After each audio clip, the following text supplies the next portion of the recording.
Саламатсыздар, урматтуу менин каналымдын көрүүчүлөрү. Силерди каналдан көргөнгө абдан кубанычтамын.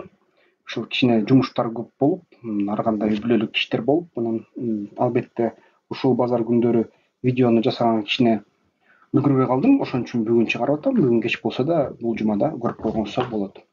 Көптөн бери мага көп ушул көрүүчүлөрүм комментарийлерден суранышты эле да, СССР эмнеге кулады, ошону бир айтып берчи деп.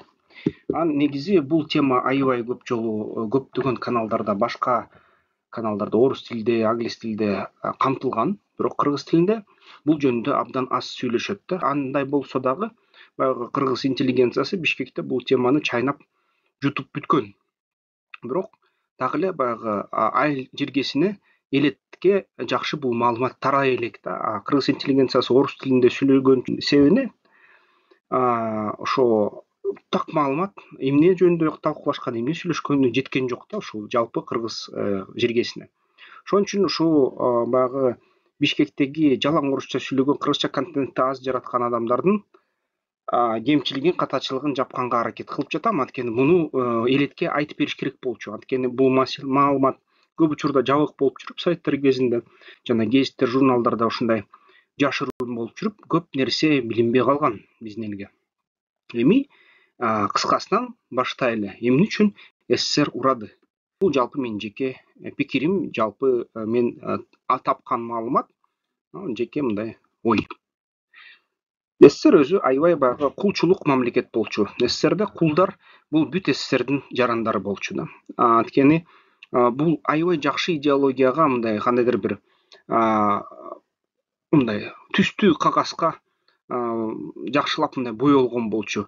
Ар кайсы лозунгдарды эстесең, баарыбыз теңбиз, баарыбыз бирдейбиз, эч качан экинчи бизге хан болбойт, эч качан бизге экинчи царь болбойт, баягы биз деген кул эмеспиз, бул деген негизи жумушчулардын, рабочий крестьянканын мамлекети деген нерселер көп айтылган. Бирок ошол менен бирге өлкөдө жарым эл гулагтарда отурган. Жарым элдер, мисалы үчүн ошол чечендер, ошол корейлер өз жеринен көчүрүлүп туруп, ал жерде баягы атайын лагерлерде же болбосо атайын көзөмөлдүн астында турган. Бүт негизи баягы Советтер Союзундагы маяна, адам жараткан баалуулук 98%-ын мамлекет өзүнө алып турган. Жана ошол алынган кошумча ошол айлыктын ар бир адамдын эмгегин анан экспортко сатчу, көбүнчө экспортко сатып туруп, чет элден технологияларды алып келип, анан курал жасаган да. Анан Советтер Союзу кичинекей элдерди баскан, басмырлаган. Анан эмгичекте ал саясат Орусияда уланып жатат. Ошентип бир нече мындай элди багынткан да. Бир канча эл чыккан. Мисалы үчүн Орто Азияда туркестандык жадидиттер чыккан. Биз деген ошол өзүбүздүн демократиялык мамлекетти курабыз, Европа менен бирге болобуз, Кытай менен мындай жакшы карым катнаш түзөбүз деген. Аларды келип туруп, ушул большевиктер талкалап кеткен. Анан жадидиттер айла жоктон аман калалы деп Советтер бийлигине башын ийишкен. Ал эми башка элдер болсо качып кетишкен да, мындай баягы күрөшөбүз деп. Анын ичинде Рахманкул хан, анын ичинен баягы ошол Ван кыргыздары, мисалы үчүн Оган кыргыздары, Памир кыргыздары, ошол анын ичинен дагы ошол негизи бир нече басмач деп табылган кийин ошо Пулат бек, мисалы үчүн, жана башка ошол адамдар да, алардын баарын баягы Советтер бийлиги басмач деп жарыялап, кара пропаганда кылып, өлтүргөнгө аракет кылган жана өлтүрүп тынган.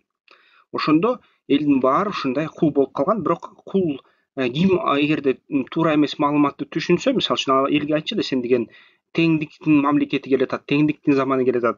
Анан жок, андай эмес, силер бизди кул кылып атасыңар деп бирөө айтса эле, аны түрмөгө отургузган, гулагда отургузуп туруп, анан гулагдын ичинен атайын ошол анык уголовниктердин эсебинен ошол вор в законе деген түшүнүк келип чыгат. Советтер Союзунун кезинде атайын мыйзам чыгат.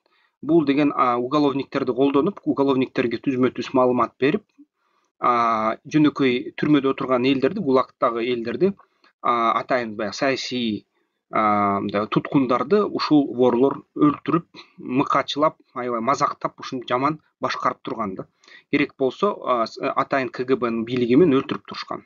Ушундай мамлекет болгон. Советтер Союзунун жакшы жактары бар, мисалы үчүн мектептер курулган, индустриализация болгон, колхоздор курулган, көптөгөн баягы фаптар курулган, элдердин биринчи элдердин улуттук баягы интеллигенцияны кырылып, улуттук мындай мурунтан калган жазууларын жок кылып туруп, анан биринчи латинца өткөрүп, анан кайра кириллицага өткөрүп, ушинтип анан Советтер бийлиги акырында ушул толук жок кылган да, ошол мурунку маданиятын, жаңы советтик маданиятын киргизген. Ошон үчүн жаңы мектептерди куруп, мектептерден баягы бүт бай молдокелердин баарын кырып, жөнөкөй сабатсыз элди алып туруп, аны окутуп, орус тилинде окутуп, орус тилин барктаганын үйрөтүп, жана ошол өз тилин мазактаганын үйрөтүп, ушинтип акырындап бүт баягы майда элдердин баарын ушинтип багынткан. Ошентип кулдардын үстүнөн мындай пирамиданы карасак Советтер бийлигинде желдеттер же солдаттар, кызыл армия башкарып турган. Кызыл армия Орто Азияны басканда дашнактардан турган, мисалы үчүн. Жалпы анан түзүлгөндө кызыл армия бүт элдердин бир аздан күчкө бар балдардан түзүлүп туруп, анан акырында ошо толук Эстония баягы түштүк Европаны басып алганга аябай кеңири колдонулган. Андан сырткары дагы Кытайдын баягы Амур, Цин империясынын мурунку жерлерин, Амур, Сибирдин берки четин, Дальний Восток, ушунун баарын басып алганга колдонулган. Ушинтип СССР бүт ошо Евразияга жайылып кеткен. Анын үстүндө Советтер Союзунда башкаруучулар бул деген советтик интеллигенция болгон. Атайын даярдалган ошо окумуштуулар, врачтар жана башкалар ушундай баягы адамдар болгон. Анын үстүнөн баарынан биринчи НКВД, биринчи наркомиссариаттар, наркомдор, анан НКВД, анан кийин КГБ башкарып калган. Анан үстүнөн эң башында партиялык номенклатура. Мисалы үчүн эгерде монархияны алсак, бул деген Советтер Союзу таза монархия болгон, бирок монарх катары шайланган, кезден кезге шайланган Компартиянын госсекретари, Компартиянын катчысы болгон да. Компартиянын генералдык секретари ошол бүт элдерге анын өзүнүн баягы бийлигин орноткон, бийлигин көрсөткөн болчу. Ушинтип Советтер Союзу негизи хандык болгон да. Ошондо коммунизмдин идеясын канча айтпаса дагы, факт боюнча бул хандык болгон, бул монархия болгон, жаңы типтеги долбоор, жаңы типтеги монархия болгон. Жана ошол монархия империя болгон. Империя деген сөз бул күчкө таянуу. Бүт иши жүзү күчкө таянып, анан элди ушинтип мыкачылап башкарып турган. Алар деген жаңы советтик адамды курабыз, коммунизм курабыз деп аракет кылган. Бирок коммунизмди кура алыштыбы? Жок, кура алышкан жок. Анткени монархия коммунизмди эч качан кура албайт. Ошентип СССР негизи узак убакытка өзүнүн бийлигин аткара алган мамлекетте болгон эмес. СССРдин жакшы жери баягы өндүрүштүк революция заманына келип калган эсебинен вестернизация кылды да, бүт Евразия элдерин батыш цивилизациясына киргизе баштады. Германия, Англиянын цивилизациясына киргизе баштады. Америка Германиянын жабдыктарын колдонуп, заводдорду курду, гэстерди курду, ушул гэстерди алып келди. Алардын билимин колдонуп, алардын тарыхын колдонуп, бизди баягы ошол европалык цивилизацияга кошконго аракет кылды да. Биздин баягы жергиликтүү чыгыш цивилизациябыз талкалады, тарыхыбызды унуткузду. Бирок ошону менен бирге баягы жалпы планетада жеңип бараткан ошол европалык цивилизацияга алып келдирди. Анан албетте СССРдин эң башкы куралы кызыл террор болду да. Кызыл террор негизи ошол терроризм СССРден келип чыккан. Анткени Вера Засулич деген бар, мисалы үчүн биринчи ошол народоволец деп Россиядагы биринчи коммунисттердин бири, ушинтип баягы жалпы соттуу генералды атып салгандан кийин анын боюнча бүт советтик интеллигенция, ошол кездеги Орусиянын интеллигенциясы цар кезинде аябай аны мактап, жактап, ошол революцияны каалап, террористтерди колдогон да. Ошентип анан народовольчество деп, элдин эрки деп, ошол террористтик кыймыл пайда болгон Россияда. Анан кийин НКВДге айланып кеткен ал террористтик кыймыл. Кийин НКВД болуп, анан бүт дүйнө боюнча тарап кетет. Анан арабтардын терроризминде жаңы уюмдарды ошол 50-жылдары түзгөнгө дагы тиешеси чоң бар да. Араб терроризмдерди, гериллияны, мисалы үчүн түштүк Америкада жана башка ошол террордук топторду бүт ошо НКВД, КГБ түзгөн болчу дагы, каржылаган. Анын бир жагынан СССР каржыласа, экинчи жагынан Америка Кошмо Штаттары каржылап, ушинтип алар деген баягы белгилүү террордук уюмдарды пайда кылышкан. Хамас, Бен Ладен, Талибан жана башка ушундай кыймылдарды түзгөнгө, маджахеттерди түзгөнгө ушундай чоң өбөлгө түздү да.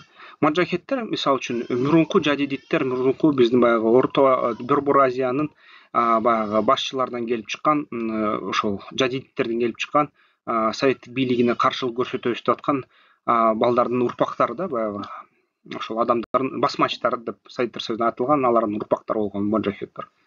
Ушул кызыл террорду жарыялап Советтер Союзу ушинтип өзүнүн бийлигин орноткон. Советтер Союзунда көп көтөрүлүш болгон. Мисалы үчүн 1920-1921 жыл Дагестанда чоң көтөрүлүш болгон. Андан кийин 21-30 жылдары Якут көтөрүлүшү болгон. Якут көтөрүлүшү абдан узак созулган. Якуттар оңой менен багынган эмес Советтер Союзуна. Анан Зазия көтөрүлүшү Амур дарыясында болгон 1924 жылы. Ал жердеги элдер да козголонгон. Тунгуска көтөрүлүшү Тунгус жерлеринде 24-25 жылдары катуу ушундай Манчжурия жерлерде, азыркы ошол Монголия өйдө жагы. Азыркы баягы Еврей автономдук областы бар Россияда. Ошол мурунку ошол Зазиянын жанындагы манжурлардын, тунгустардын жерлери болгон да. Чеченстанда көтөрүлүш болот 24-25 жылы.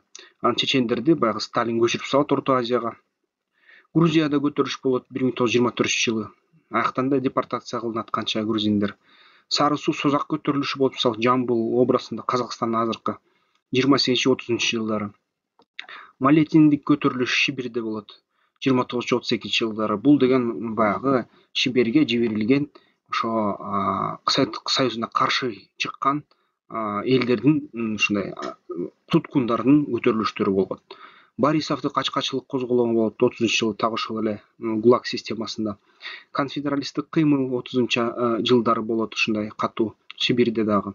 Муромцево көтөрүлүшү Сибирде дагы болот. Кордай көтөрүлүшү болот бизде Бишкектен өйдө 1931 жылы. Анан Мандалада Ямала Ненец көтөрүлүшү болот Орусияда 31-34 жылы. Казым көтөрүлүшү болот, Ханты-Мансийели каршы чыгат 31-34 жылы. Вичугада жалпы иш таштоо болот, мисалы үчүн аяктагы заводдорду иш таштап туруп 32 жылы. Аны Совет бийлиги баарын ошол забастовкага катышкан иш жумушчулардын баарын аткылап салат да, атып салат. Чеченстанда кайра көтөрүлүш болот 32 жылы. Литвада 41 жылы көтөрүлүш болот. Старожевойдо көтөрүлүш болот 75 жылы, баягы экинчи дүйнөлүк согуш бүткөндөн кийин. Хасан Исраиловдун козголгону болот Кавказ 40-44 жылы согуш убагында. Усинск туткундардын көтөрүлүшү 42 жыл болот. Норильск көтөрүлүшү болот. Норильск баягы чоң мындай никель иштетүүчү заводдо ошо 1953 жылы. Кенгир туткундардын көтөрүлүшү болот Казакстанда 1954 жылы. Казакстан так ортосунда Кенгир деген ушул лагерь болгон. Ошо аякта дагы ушундай бүт элдин душманы деп айтылган, бүт Советтер Союзуна каршы чыккан элдердин баары ушул жерге жиберилген болчу да. Андан кийин Тбилиси окуялары болот 56 жылы. Венгрия көтөрүлөт 56 жылы. Темир таудагы тополоң болот 59 жылы. Новочеркасскиде электровоз заводунун жумушчуларын 1963 жылы ушундай көтөрүлүш болот. Анын баарын атып салышат Советтер Союзуна. Прагада 68 жылы, Чехословакияда дагы ошол 68-69 жылы козголоң болот. Ооган козголоңу болот. Ооганстанда кийин дагы айтып берем, ошо Бабрак Кармаль коммунисттерге өтүп, анан Тараки Рабани деген президентти өлтүрүшүп, мурунку ошо батышты караган коммунисттерге мындай болом деген, коммунистке тартам деген Тараки келет бийликке, анан Тараки кайра жок менен ошол американлар менен иштейм деп атканда, Совет бийлиги бул Тараки бизге жүдөттү, жиңибизге тийди, мунун баарын өлтүрүп, ушун баарын баягы жок кылып туруп, баягы Совет бийлиги орносун деп ошол Тараки Рабани ушу бүт баарын кырып, ушу Ооганстанга баягы Аминдин дворецин, президенттин, ошол кездеги жаңы шайланган президенттин дворецин алып туруп, ошо атайын спецоперация өткөрүп туруп Афганистан менен согуш баштаган да. Ошол нерсе Советтер Союзунун аябай кыйды. Афганистанда 15 000 киши өлсө дагы эң чоң жоготуу бул экономикалык жоготуу болду. Анткени көрсө, Советтер Союзу ушу бүт 20-жылым согушуп жатып, жалпы ошол бүт экономикалык потенциалын азайтып салыптыр да. Экономикалык потенциалын азайткан эсебинен эли да көбөйүптүр Советтер Союзунун, чыгымдары да көбөйүптүр. бүт шаарларда жанакы сайттык коррупция аябай катуу өсүп кеткен. Жаңы шаарларды куруп, жаңы гэстерди килейген, жанакы долбоорлорду жасап, заводдорду куруп, жаңы ушундай бүт долбоорлорго каржылап атып, Советтер Союзунун акчасы азайып калат. Ошо 72 жылдары Афган менен согушкандан кийин анан Советтер Союзу республикаларга берген жардамы кыскара баштайт. Ошондо 1920 кылдын аягы 1920 ошондо 20-кылдын аягы 1991 ошол суверенитеттер парады баштала баштайт да. Анан ошол 91 Звият Гамсахурдия, мисалы үчүн Грузияда ушундай тополоң чыгарат. Анан СССРдин экономикасынын жолун карасак, биринчи бул коллективизациялоо, баягы биринчи дүйнөлүк согушту токтотуп, Германиядан акча алып, Сталин менен Ленин коллективизация кылып, баягы куралга, Германиядан алган куралга акча төлөш үчүн жана жарандык согушту улантыш үчүн ушу бүт баягы элдин жерлерин басып алып, алардын баягы малын, эгинин алып, сатып, ошол акча менен куралга төлөшкөн. Ошол эсебинен чоң ачкачылыктар Украинада, чоң ачкачылык Казакстанда, Поволжьеде бир нече адам өлгөн да ушундан. Продразверстка ошону дагы 30-жылдары экинчи ушуну өлтүргөн, 24 жыл биринчи ачкачылык кылса, экинчи ачкачылык ошо продразверстка кылганда, ошо 32-33 жылдары кылышат. Аябай индустриализациялоону башташат. Анан баягы биринчи дүйнөлүк согуштун бүтөөрүндө индустриализация боюнча мындай аябай көп технологиялар пайда боло баштайт дүйнөдө.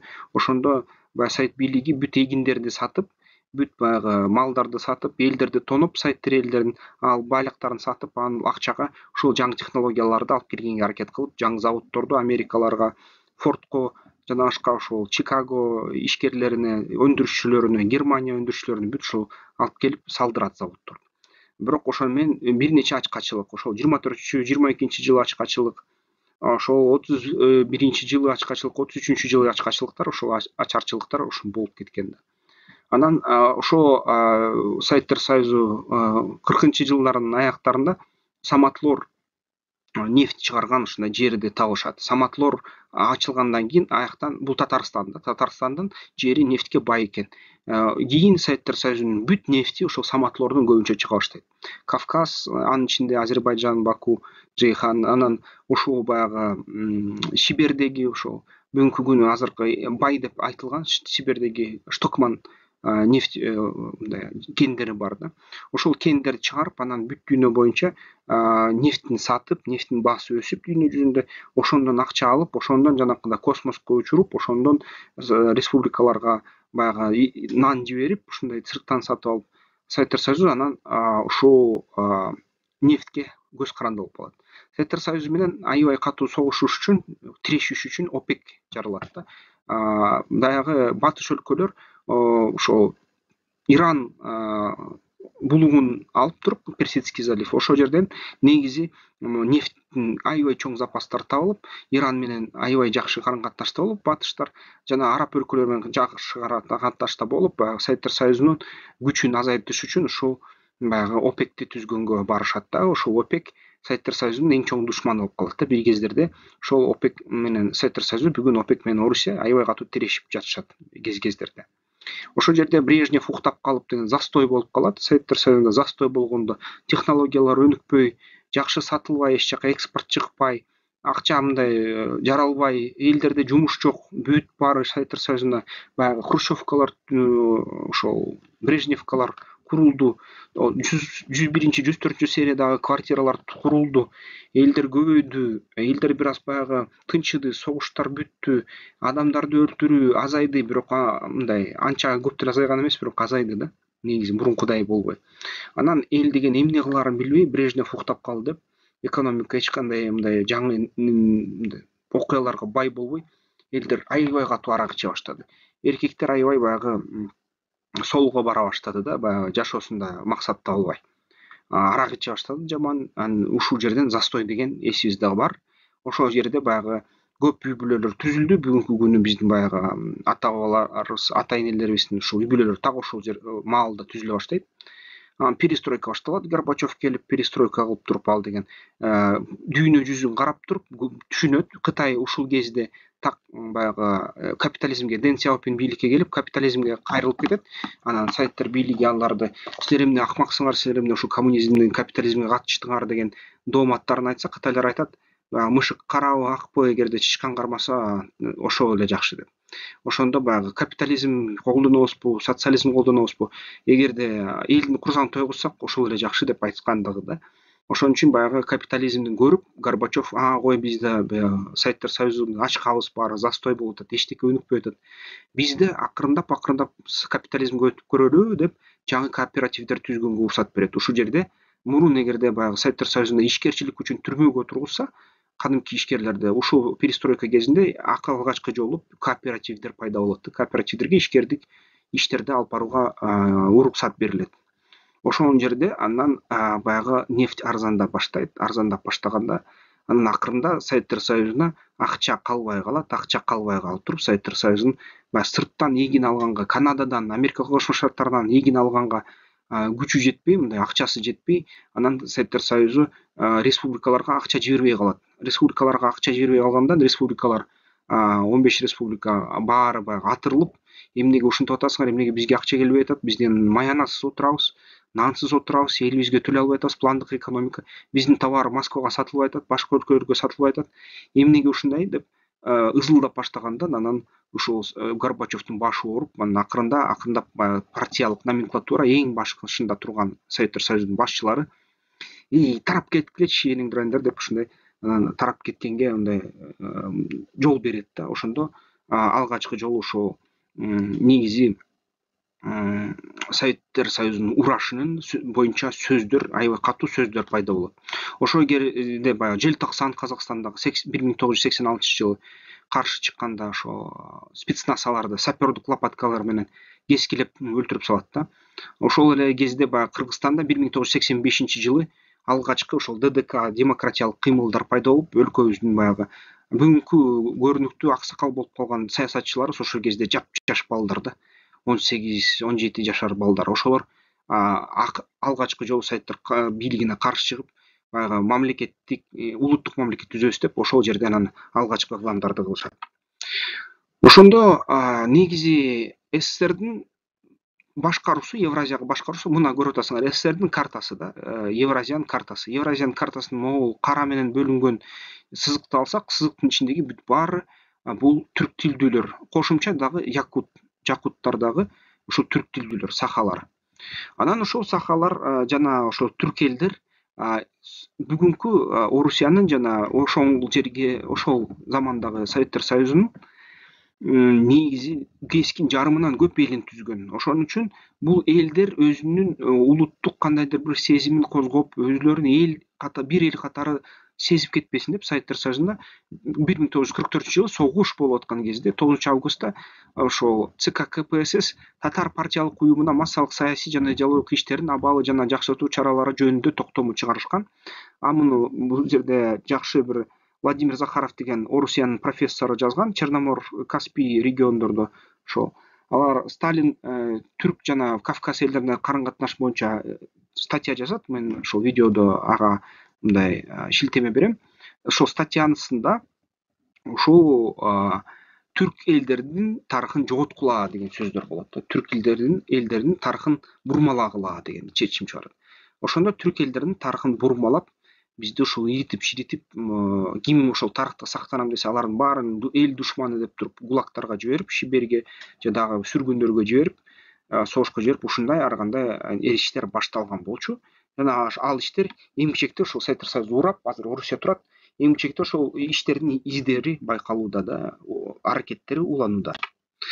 Анан ошол экинчи дүйнөлүк согушта дагы Советтер Союзу аябай көп адамын жоготот. Адамын жоготконунун себеби негизи бул деген баягы Советтер Союзу жаңы технология өнүктүрбөй, жана өзү дагы ошол Европаны бөлүштүрүүгө каташа калып, Финляндияга кол салып, Финляндиядан утулуп кайра Польшага кол салып, катында 25 000 офицерди аткылап, ушундай иш аракеттерин кылып атканда, Гитлер СССРдин ошол алсыздыгын байкап жана бир четинен коркуп, бир четинен баягы алсыз экен деп ишенип, Британиянын разведкасына ишенип СССРге кол салат. Кол салганда ушул дагы экинчи дүйнөлүк согуштагы СССРге кандайдыр бир сокку берет. Бирок ленд-лизди берип атып, батыш өлкөлөр ошол СССРди сактап калышат.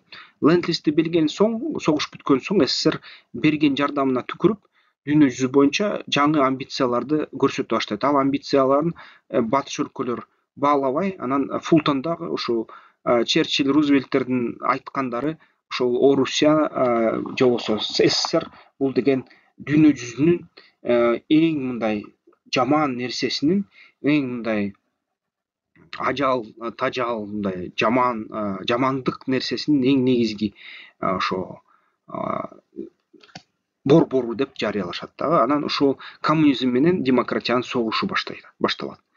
Коммунизм азыркы ошол СССР акча берген өлкөлөрдү карасак, СССР Индияга акча берген, коммунизмди кургулап, Кытайга акча берген, Монголияны өзү баягы Японияларды сүрүп чыгып акча берген, андан сырткары Кореяга акча берген, Түндүк Кореяга, андан сырткары ушул Лаос, Камбоджа ошол өлкөлөрүнө баягы хмерлер, кызыл хмерлер коммунист болосуңар деп аракет кылган, Панжабка беришкен акча, Пакистанга, анан кийин ушул баягы жакынкы чыгышка Түркияга акча берген, бирок Түркия кайра бөлүнүп кеткен, андан кийин Иранга акча берген, ушул шахты качырган баягы исламисттерге аракет кылган акча берген, анан ушул Африка өлкөлөрүнө Судан, Мисир ошо дагы Сауд Аравиясына ушул аракет кылган бергени, анан ушул бүт Йеменге аябай жакшы акча берген, Африка өлкөлөрүнө Заир, Конго, Чад ошол өлкөлөрүнө Сомалиленддеги баягы жашаган ошол пираттарга, Түштүк Америкада Аргентинага, Венесуэлага, Кубага ушундай акча берип, аларды баягы ушул бүт коммунисттин астына өткөргөнгө аракет кылышкан. Ушун үчүн дагы ураган СССР. Анткени бүт акчасын Советтер элинен кысып алып, баягы иштетип, кул кылып иштетип, бирок башын, мээсин чайкап, мээсин алдап, анан элдер ошол өзүнүн иштегенине бактылуусун сезип, ошону түшүнбөй бүт акчасын ошо башка өлкөлөргө коммунизмди дүйнөлүк баягы өрт, дүйнөлүк пожар, коммунистический пожар деп баягы дүйнөнү өрттөгөнгө, дүйнөнү жардырганга ушу берген акчасынын эсебинен болгон. Ошого баягы Советтер Союзу бүт акчасын берип атып, акчасы деле кылбай калган. Нефттен сатылган акчасы баягы жиберип атып, анан өзүнүн валюталык массаларды тез короп турган. Ушинтип Советтер Союзу өзүн өзү ушинтип алсыздатып ийген. Анан эң негизги Советтер Союзунун урашынын графиги ушул да. Бул деген нефттин баасы, бул деген баягы алтындын баасы. Алтындын баасы кызыл, нефттин баасы ушундай көк. Эгерде байкасаңар, Советтер Союзу аябай укмуш, өнүгүп, көп баарын баягы ракеталар жасап, элдин баарын, жердин баарын титиретип жасап атканда, ушул так 70-80 жылдар болуп калат да. 80 жылдар космоско учуп, 60 жылдары ушул космоско станцияларды куруп, башка планеталарга учуп, ушу бүт ушу жерде да нефттин баасы түшүп калары менен Советтер Союзу урап кетет да. Мынакей ушу 91-жылы, 88-жылдан баштап ОПЕКтин баягы ийгилишиси менен 91-жылга чейин акча мындай аз болуп калат. Советтер Союзунун анткени баасы нефтке болгон түшүп калат. Нефттин ийнесине отуруп алып, Советтер мамлекети нефттин ийнесинен түшө албай калат. Мисалы үчүн тоталитардык өлкө болгондуктан инновациялар чыгарбай жалаң уурдап аткан да. Анын уурдап аткан инновациялар жакшы сиңбей аткан дүйнөгө. Ал эми баягы жалпы ушул нефть качан арзандаса, ошондо кошумча акчасы аз болуп аткан Союзда. Нефть качан кымбаттаса, көп болуп, Союз кайра баягы согуштарды жарыялап, Африка, Түштүк Америка өлкөлөрүнө акча ыргытып, ушинтип жүргөн да. Анан мынакей нефттин баасы түштү. Ушундай 1-2-6 жыл өтүп кетти. Анан региондорго акча жетпей калды. Региондор кыйкыра баштады, акча бергиле деп. Ошондо анда Советтер Союзунун башчылары сынып калды. Аябай мындай жумшарып калыптыр, мындай эси болуп калыптыр. Мурункудай кан жалатпай баарын, кайра ошо эмне кылсаңар ошо кылгылачы деп, анан ушул жерден анан берип ийет да бийликти. 15 республика Советтер Союзунан тарап кетет.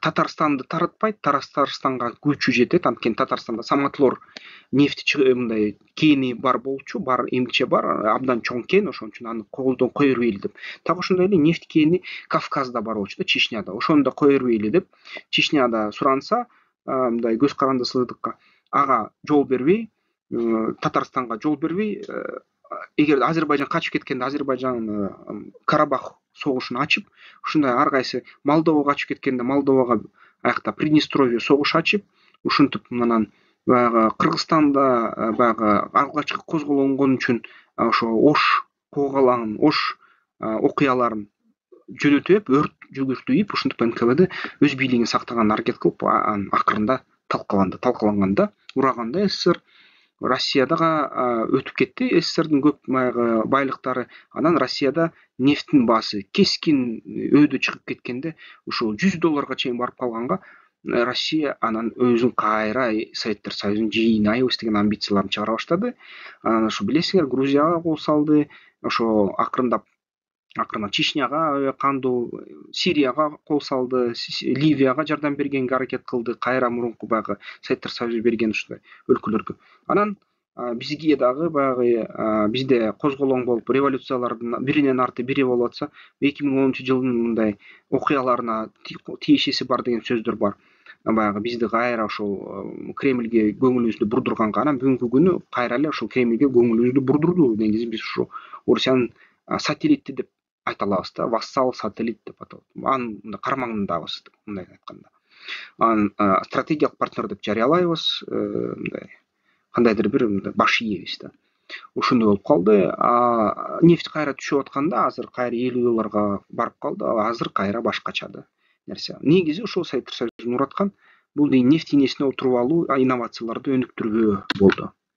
Анан суверенитеттер башталып туруп, ошол 91-жылы Эстония, 20-августта Латвия, 21-августта Литва, ошол 90-жылы 11-мартта Грузия, СФСР өзү Орусия 12-июнда, Молдавия ошол 27-августта, Украина 24-августта, Беларусь 25-августта, Туркмения, ушинтип өлкөлөр. Анан биздин Кыргызстан дагы 31-августта 91-90-жылдары ушинтип бөлүнүп кетип калышты да. Ошентип Союз урап калды. Анан СССРдин кандай кереси калды бүгүнкү күнү? Негизи СССРдин калган өлкөлөрүн ошо эң негизи Орусияны алсак, нефть ийнесине көз карандылык калып калды. Орусияда бүгүнкү күндө инновациялар жаралбайт. Нефттен көз каранды. Нефттин баасы өссө, Орусия баарын титиретет. Нефттин баасы түшсө, Орусия мындай согуш ачып коркутат. Бирок ошол менен бирге нефттин баасын кайра кармаш үчүн. Анан азырынча ийгиликтүү болуп атат. Согуш ачты, Украина менен согушуп атат. Азыр Израилде да кандайдыр орустардын иси бар деп атат. Акыркы окуяларга. Ошол менен нефтке кайра өсүп атат. Ошол менен Орусия баягы өзүнүн акчасын жетиштүү түрдө алып атат. Бирок инновациялар өнүкпөй атат. Баары Орусиянын бүт элитасынын балдары батыш өлкөлөрдө жашашат. Бүт үй бүлөлөр батыш өлкөлөрдө, бүт тапкан терген Орусиянын тоногон акчалары бүт баары батыш банктарда жайгашкан. Мындайынан карасаң, Орусиянын бийлиги өзгөчө эмес, мындай батыштын эле бийлиги болуп калган окшойт. Негизи Орусиянын бийлиги бүгүн ушул Американын бийлиги же Швейцариянын бийлиги билбейм, айтор. Орусиянын бүт байлыгы ошол өлкөлөрдө да. Баарын камтыган тантык пропаганда калды биздин өлкөлөрдө. Советтер Союзу ураса деле, баягы Советтер Союзунун пропагандасынын привычкасы көнгөн адаты эмгичекте уланып келет. Демократиялык өлкөлөр менен кастык. Бизде баягы жалпы элге ошол маалымат жетпегендиктен, Орусиянын пропагандасы күчтүү болгондуктан, жана мурунку Советтер пропагандасы күчтүү болгондуктан. Мисалы үчүн Кыргызстанды алалы. Кыргыз Кытайды жек көрөт, кыргыз капиталистти жек көрөт, батыш өлкөлөрү жек көрөт, Израилди жек көрөт. Ушу бүт бир Советтер Союзунун пропаганда кандай иштесе ошондой да. Өзүбүздүн Кыргыздын пропагандабыз күчөй ала элек, ошон үчүн Кыргыз өзүнүн кызыкчылыгына карабайт бүгүнкү күнү жалпы эл. Биздин элибиз, биз жалпы ушу эски эле советтик пропаганданын ичинде отурабыз. Азыркы Орусиянын пропаганданын ичинде отурабыз. Чындыктан алыс ал пропаганда, бирок тантык пропаганда баары бир мээбизге сиңип кеткен да. Ушул чоң маселе. Ушул биздин кыргыз качан оңголобуз, качан өзүбүздүн улуттук, өзүбүздүн мамлекеттик пропаганданы жарата баштаган. Демократиялык өлкөлөр менен кастык бул эч жакшы нерсеге алып келбейт. Анткени Кыргызстан бул Орто Азияда жана мурунку Советтер Союзундагы жалгыз демократиялуу өлкө. Бизде мурунтан бери тарых боюнча Чыңгызхандын урпактары да Кыргызстанды баягы хандыктын астына, төрөлүктүн астына келтире алган эмес. Анткени кыргыздар өзү мындай табигый демократияга ээ да, жана ошол табигый демократиядан кете элек. Ошон үчүн демократиялык өлкөлөр менен кастык, мисалы үчүн, туура эмес нерсе деп эсептейм. кыргыздар табигый демократтар да. Бизге хандык жарашпайт, бизге мындай кандайдыр бир туруктуу бийлик, монархия жарашпайт. Бизде курултай болуп эле хан шайласак хан шайлайбыз. Хан туура эмес иш кылса кетиребиз да, анан кайра баягы эл чечип калат. Эл кайра тантып депутаттар чечип калса кайра хан шайлайбыз. Ушундай элбиз да. Ушинтип баягы демократияны реализация кылып турабыз. Ошону биз түшүнүшүбүз керек. Анан ар кимди багынтууга, басып алууга умтулуу калды да. Мисалы үчүн ошол эле Орусияга, анан кээ бир кошуналарыбызга да ошол калып калган окшойт. Баягы бирдемке болсо эле куралдуу колду көтөрүп. Ички өнүгүүнүн жоктугу ушул Советтер Союзунун көп өлкөлөрү, мурунку Орусияда да, 15 республикада да ички өнүгүү аябай жайдары да, жай баракатындай тез эмес да. Жалпы дүйнөлүк өнүгүүдөн бир аз аксайт. Жаңы технологиялар жаратпай калуу ушул чоң маселе. Килеген Америка Кошмо Штаттары, Европа, килеген Кытай, ошо баягы кичинекей орторок Япония, МТК баягы Израиль менен Швейцария эң көп инновациялар жаратат. Бизден Кыргызстан керек болсо Бельгиянын территориясынан чоң, баягы Франциянын территориясына мындай жарымындай болгон өлкө болсок дагы бизде ушунчо инновация жарала албайт да, мисалы үчүн. Ошо бул чоң маселе, бул эми тоталитардык өлкөлөрдө, мындай мурунку Советтер Союзунун режиминде жашап калган өлкөлөрдө ушинтип инновация өнүкпөй калат. Анткени акылдуу адамдарга бизде баягы көз караш начар да. Эмне акылдуусуңбу, эмне бозоруп кеттиңби, кыйынсынып атасың деп бизде баягы акылдуу адамдарды кемсинтет, кыйнайт болчу мурун. Анан ошон үчүн акылдуу балдар, кыздар жанталашып чет элге качышат да. О1 визасын Америка Кошмо Штаттарынын грин карта ойноп, чыртка чыгып, коймо биздин баягы ачуу биздин коомдон качып кетели, биздин коом инновацияны жаман көрөт, акылдууларды жаман көрөт деп качып атышат да балдар. Ушундай нерсе. Бул жерде элибиз оңолушубуз керек, баарыбыз оңолушубуз керек. Акылдуулук колдош керек да. Инновация жаратып атабы, колдош керек. Көкөлөтүш керек, колго көтөрүп алыш керек да. Жалаң гана баягы популисттерге, мындай аалымдарга, мисалы үчүн баягы өз намазын билбеген молдолорго, мындай айтканда, өзү мындай акылсыз, мындай так өзүнүн ишин билбеген адамдарга ооп кетпешибиз керек да. Акылдууларды колдосок, инновация жаратсак, биз да өнүгө баштайбыз, жакшы өлкө болуп калабыз. Бирок бул бизге керез болуп калып калды. Анан империялык кычышуу да, мисалы үчүн кайсы өлкөнү албам, мурунку СССРдин. Ой, биз улук өлкөбүз, баягы баарын багынтабыз, баарын басабыз, кыйратабыз. Кыйратасыңар да. Кыйратпайбыз. Мына кыйратып жүрөт Орусия, Украинада. Согуш эч кимге кереги жок. Азыр технология бүт жерлерде тең мындай өнүгүп келатат согуш технологиялары. Азыр ким гана согуш ачпасын, кан төгүлө берет суудай. Бирок жыйынтык бир күндүн ичинде чыкпайт. Ошон үчүн согушуу бул эң акылсыздык да. Эгерде чын эле баягы мындай пикир келишпесе, отуруп алып дебат кыл. Эгерде керек болсо рингке чыгып алып боксташ. Бирок согуш ачуу бул абдан айванчылык, акылсыздык да, кан төгүү акылсыздык.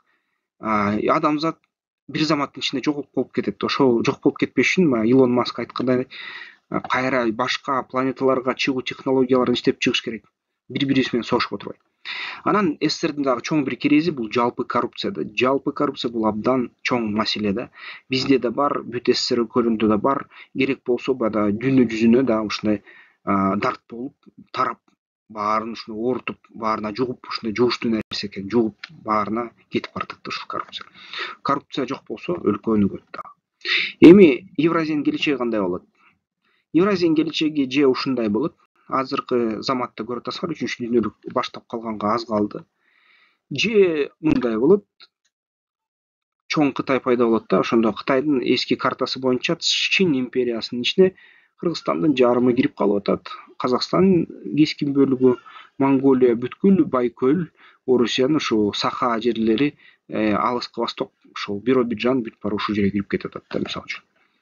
Же мындай келечек күтөт. Эгерде баягы кыргыздар, биз кыргызбыз, кыйынбыз, арийбиз, баарын эле кыйратабыз, баарын жүдөтөбүз деп эле мындай тура бербесек, бүт түрктөр элдер да, казактар да биз казакпыз, биз деген биз казак, адам ата казак болгон деген сөздөрүн кое турса, эгерде бүт баары мындай, анан биздикилер айтат, ой, түрктөр, курттөр начар эл, бизди үстөмдүк кылат деген. Ушул бүт нерселер жөнгө салынса, элдер ынтымакка келсе, баары бири-бири менен ушундай ынтымакта болсо, анда түрк тилдүү элдер жалпы түрк улутун түрк дейбизби, туран дейбизби, туран улутун пайда кылышы ыктымал. Туран улутун пайда кылса, анда бул деген Орусияны эки жарып бөлүп, ушундай Кытай менен Америка Кошмо Штаттары, Европа менен мындай атаандаша турчу чоң аябай бай мамлекет болуп калышы ыктымал да. Бирок бул реалдуу, билбейм, өзүңөр ойлонуп койгула, баягы ынтымагыбыз барбы? Ынтымагыбыз жок болсо, бул нерсе аткарылбайт. Ынтымак бар болсо аткарылат. Анан эң реалдуу келечек ушул мурунку СССРдин жерлери. Бул деген тыйылган, дүйнө жүзү баягы демократиялык өлкөлөр тарабынан тыйылган, бирок сакталган Орусия да. Сакталган Орусия демократиялык жолуна өтсө, анык демократия жолуна өтсө, аны аябай титиретет бул система, бирок эгерде анык демократияга үйрөнсө, мына түрк тилдүү элдер бул жерде сары менен көрсөтүлгөн да. Ушул акырындап биз деген кайра ошо евразиялык кандайдыр бир биримдикти бекемдетебиз, кайра эле баягы мындай жакшы кандайдыр бир мейкиндикте өнүгүп, өсүп, улутчулдукту ары коюп, согушчулдукту ары коюп, акырындап ушул өнүгө баштайбыз. Бул нерсе реалдуу нерсе, мен ойлойм ушул жол менен кетебиз деп. Бирок ага чейинки айтылган жолдорду да унутпашыбыз керек. Ошол анда ушу менен бүттү. Каналды колдойм десеңиздер, ошо бизде колдоп койсоңуздар болот. Ушундай каналга ар бир тыйын канал үчүн чоң мотивация түрткү. Андан сырткары сапатты жогорулатууга мындай жардам да. Андан сырткары страйкбол ойногула, албетте. Бизнес план жасам десеңер, ушул контакттар акырында көрсөтүлөт. Жана ошо негизи электротранспортко өткүлө деп үмүттөйм. Анткени Кыргызстан электр энергияны жаратат. Электр энергиядан калган төлөнгөн акча бүт Кыргызстанда калат. Азыр болсо 98% бүт баягы күйүүчү майлардын акчасы $3 миллиард жакын башка кошуналардын чөнтөгүнө кетип калып атат да. Ошон үчүн биз деген ушу өзүбүздө электромобилдерди өнүктүрүшүбүз керек. Жана ошол энергия эффективдүү технологияларга өтүп, күн батарея жана башка альтернативдүү энергетикага өтүп, өнүгүп өсүшүбүз керек. Анда эмки видеолордон көрүшкөнчө.